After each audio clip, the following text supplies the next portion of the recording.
Welcome to the Dan Good Show, everyone. The first games to watch with a brand new console releasing. Cannot be more excited. While I wish the Switch 2 launch lineup was a little bit stronger, the rest of June makes up for it. As always, let me know what games you're looking forward to the most this month in the comments, even if it's a game I didn't cover in the video. Without further ado, here's your games to watch. Let's go!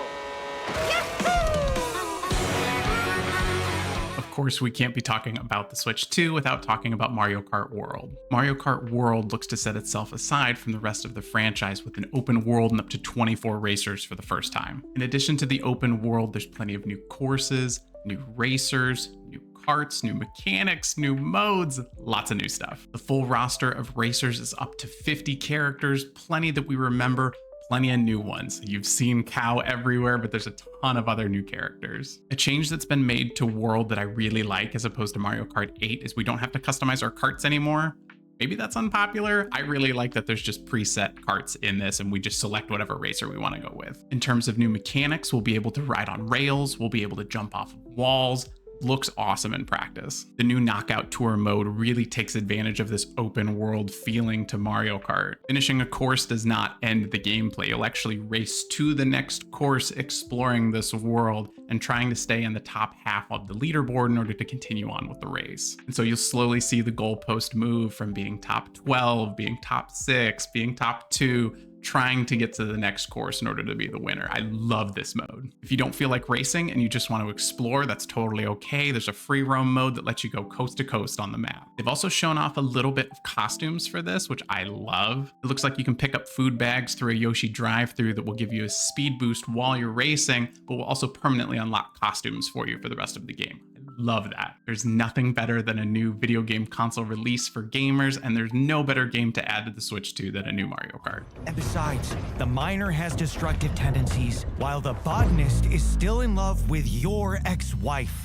The Alters is a survival and base management sim with a sci-fi twist that I have never seen before. Our character is the sole survivor of a failed expedition on a hostile planet. In order to survive this planet, you'll need to create alters of yourself, each with unique expertise and that hold on to key memories from your past, and all of the quirks and challenges that may come with that. This is a survival game, so you have to manage your time efficiently. For part of your day, you'll go out and you'll explore the planet before the radiation becomes too strong. You'll gather resources outside that you can expand your base's capabilities, preparing you for escape. And you'll not only need to manage your time outside efficiently, but you'll also need to manage the relationships with your alters inside the base. This is what I think separates this game. As your base gets bigger and bigger, there will be more alternate versions of yourself, again, with their own personality challenges to deal with. They will not get along all the time. I also love that the developers don't shy away from how weird of a situation that is. You can be with up to 20 clones of yourself that are holding on to different aspects of your life, and they're having these weird personality traits that conflict with each other. It's a very bizarre scenario, almost a claustrophobic feel, but I love the drama of it. This game looks really, really cool. Safe room dead ahead. Might contain something useful, but it'll probably attract a lot of... Oh, you already opened it.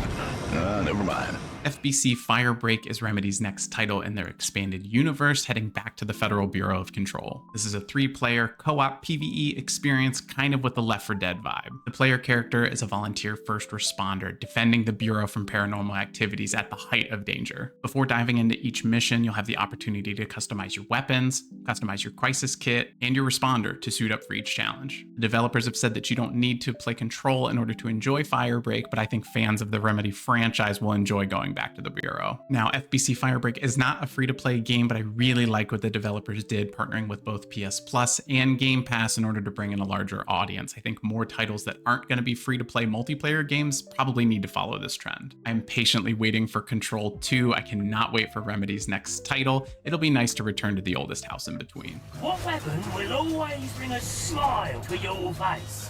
The hammer!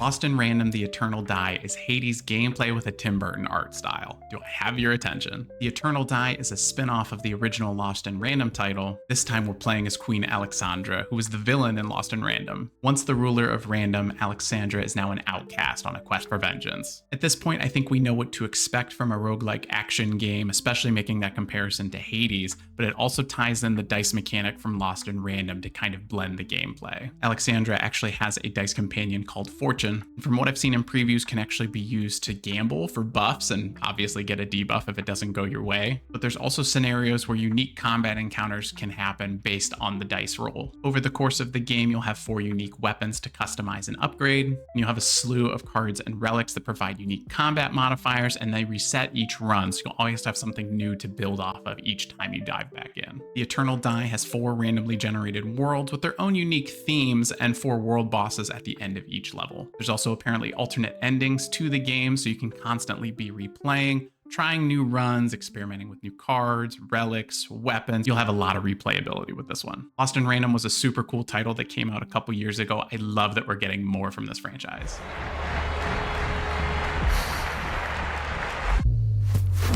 You're gonna get tired of hearing this, but Rematch is Rocket League with people. And I know what you're gonna say, soccer. You're mostly right. Rematch is a new soccer game from the Sifu developers with a 5v5, 4v4, and 3v3 mode. What's constantly drawing the Rocket League comparisons is an arcade style, a visual style as well, but also the third-person camera mode, just the way that it feels behind the ball, very reminiscent of Rocket League. And that arcade style that I have mentioned allows for awesome moves and no breaks in the action. You always get to be the star, pulling off killer moves. There's no offsides, there's no out of bounds, there's no fouls, it's just non-stop action. Again, very much like Rocket League. There will be a casual mode and a competitive mode for the hardcore players. Plus, with new modes and cosmetics being added each season, you'll constantly have a reason to come back. I'm a little surprised that this is what the Sifu developers are doing for their next title, but Sifu's a beloved game, so honestly, I'm gonna let them cook. And imagine a villain who brings destruction across the land and plunges everything into chaos! Ruffy and the Riverside is an awesome indie 3D platformer that looks like it pulls from some classic greats. You're exploring a 3D world with a hand-drawn art style, but all of the characters are in 2D with this outline that makes it feel like Paper Mario. You play as Ruffy the bear that has this unbelievable ability called Swap that lets you swap any textures in the world. You can turn ice into lava and vice versa. I've seen waterfalls get turned into climbable vines. It's a really unbelievable mechanic. It's really cool in practice. It's Ruffy's job to travel the world and stop Grull from destroying the world core and plunging Riverside into chaos. Riverside has 7 regions to explore and over a dozen new characters that will provide you with side quests along the way as you're exploring this story. And while most of the game will be this 3D platformer feel that many of us recognize, there's also a lot of 2D levels inserted in there as well, which I think is great. Leans more into the Paper Mario style too. I love these kinds of games. It's really impressive what this indie team is doing.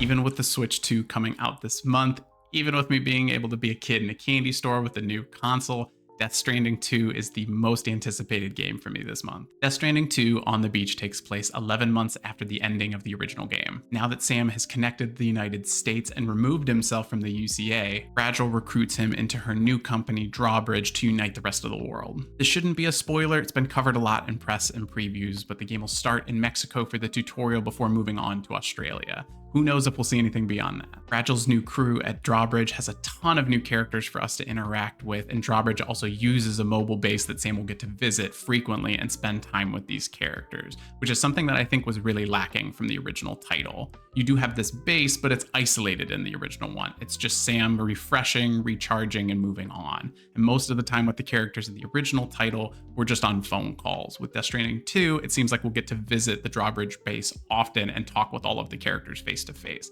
Really like that change. Some of the new characters we'll meet will include Dollman, who's always on Sam's hip for the adventure and kind of moves in this weird frame rate style from the rest of the game. I really like how he looks. There's Tarman, who's piloting the Magellan, always at the wheel for Drawbridge. And 2 other characters that we've seen that we don't really know anything about include Rainy and Tomorrow. Most of the delivery mechanics are going to feel really familiar to you if you played the original Death Stranding. If this is your first time entering the series, Sam's job is to deliver packages from coast to coast, whether that be in the United States, Mexico, Australia, who knows? And there's no limit to the kind of things that you'll be delivering as Sam. It could be cargo, it could be raw materials, it could be people. It really varies. While you're out making these deliveries, there's other factions called mules that will try to stop you and steal the packages. It can be sometimes fair to call this a walking simulator. I've found it both to be a relaxing experience and a stressful experience depending on your delivery. If that part gives you pause, I totally understand. I think what they're doing with Death Stranding 2 to try to pull in more players is they've drastically improved the combat mechanics. Every single preview that I've listened to, that I've read, they're all making comparisons to Metal Gear Solid 5: The Phantom Pain in terms of the combat and the exploration. If you've not played that game, I promise you that's a really, really strong improvement from the original. Another improvement that they're making that I think is huge is introducing an encyclopedia similar to the active time lore mechanic if you played Final Fantasy 16. The world and the lore of Death Stranding is very weird, and it's also very dense, and having something like this is going to be really handy for players if you're paying attention or not, because I was locked in and missed details. I think more games should really include something like this so that you always have a grasp on what's happening around you, especially for open world games. I think it's a really nice touch. Also, traveling to new locations is going to make the game feel way more alive, really fresh. A lot of the times when you're traveling to the United States, it gets compared to Iceland, just kind of this endless rocky landscape, which can get a bit dull. But being able to travel to different places, there's dynamic weather now, there's day and night cycles. I think it's really gonna break up the monotony of going coast to coast across the US. It sounded silly when he introduced it, but having these Strand games is such a unique and really cool experience. Items that you manufacture in your gameplay will be seen by other versions of Sam from all of us players around the world. If you're building bridges, if you're building roads, if you have a ladder to climb up a wall, all of those things will drop in for other Sams. So we all end up helping each other in this journey. There's no telling what new mechanics Kojima's added in terms of benefiting from that Strand gameplay. I think one of the big things that we've seen already, instead of building the highway, which I'm sure we'll do as well, there's now a monorail system that can be used to transport materials from coast to coast. And once you get more raw materials, you know you just get the snowball rolling. There's no limit to what we'll be able to build. I truly cannot wait. That's your games to watch for the month of June. Thank you so much for watching The Dan Good Show. I hope everyone that's getting a Switch 2 this month has so much fun with it. If you're still on the hunt for a pre-order, I wish you the best of luck. But again, from this video, if you're not able to secure a Switch 2 or you're not interested in one, there are so many awesome new titles coming out this month that I hope you enjoy. You know the drill. Don't forget to like, follow, share with your friends, and we will see you next month.